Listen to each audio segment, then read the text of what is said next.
Lionel Messi once again stands alone atop the mountain, having won his record-breaking 6th Ballon d'Or. Messi's 6 surpasses Cristiano Ronaldo, who tied the Argentine with 5 in 2017. Liverpool's Virgil van Dijk was the runner-up, and Juventus's Ronaldo, who was not in attendance at the ceremony, captured 3rd place. We feel like it's a given, but today we're talking how Lionel Messi earned another Ballon d'Or. Hi, I'm Dan Hilton, and this is the Barcelona Podcast, YouTube exclusive. The debate this season for the award came down to individual greatness versus the glory of team trophies. Van Dijk is arguably the best defender in the world, leading Liverpool to the Champions League trophy and the Netherlands to the UEFA Nations League final, where they fell to Portugal. That Nations League trophy and a boatload of goals make up the argument for Ronaldo. Unfortunately for the Portuguese legend, Messi didn't just have a boatload of goals. He scored a full fleet in the last year. Messi had at least 10 moments in 2019 that would be most other players' career highlight. He won the European Golden Shoe. He passed the eye test as the best player in the world. His peers agreed whenever asked. It's been a few years that the voting committee went with the narrative, but the trophy has returned to the man most deserving, regardless of what happened in 90 minutes at Anfield. There were a few moments that stick out from the last year that the committee may have looked at when picking Messi as the best again. Let's start back in December of last year. That's 2018. With Barcelona sitting in second to start the day, Messi led a 4-0 destruction of quote-unquote rival Espanyol. His 2 free kicks left Diego Lopez with no chance. Moving to February, Messi decimated Sevilla to the tune of a hat-trick and an assist in a 4-2 victory. Barcelona were actually down 2-1 after 45 minutes, enough to prompt Ernesto Valverde to substitute Arturo Vidal for Ousmane Dembélé. But then Messi woke up. When he delivered the final nail in the coffin in the 93rd minute, an assist to BFF Luis Suarez.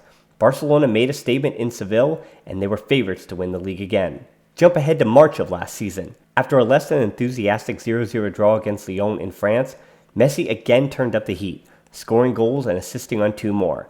After his converted penalty in the 18th minute, the French side never stood a chance. Less than a week later, he had arguably his best performance of the year against Real Betis. A Puskas nominee goal as he bagged a hat-trick and got a standing ovation down in Seville were all in a day's work for the Argentine. But this truly was one of those games when you remind yourself that what he does isn't normal. He became the first player to record hat-tricks against Betis and Sevilla in the same season, and it was his 51st hat-trick, a number he's since improved upon. As Sid Lowe wrote in The Guardian after the game, Setien said the second was like something off the PlayStation, and by the time Messi lifted in his third, slowing everything down, an entire stadium held in suspended animation, watching the ball spinning gently through its orbit and into the net. There was nothing left to say, and nothing they could do except stand and applaud. And that brings us to Liverpool. Many will only remember the 4-0 in the second leg at Anfield. It's all we talk about, and will continue to talk about. It'll be mentioned just like 4-0 against AC Milan was 2 decades ago, but worse now in the digital age. We'll mention it until the demons are exorcised, while still asking, what if?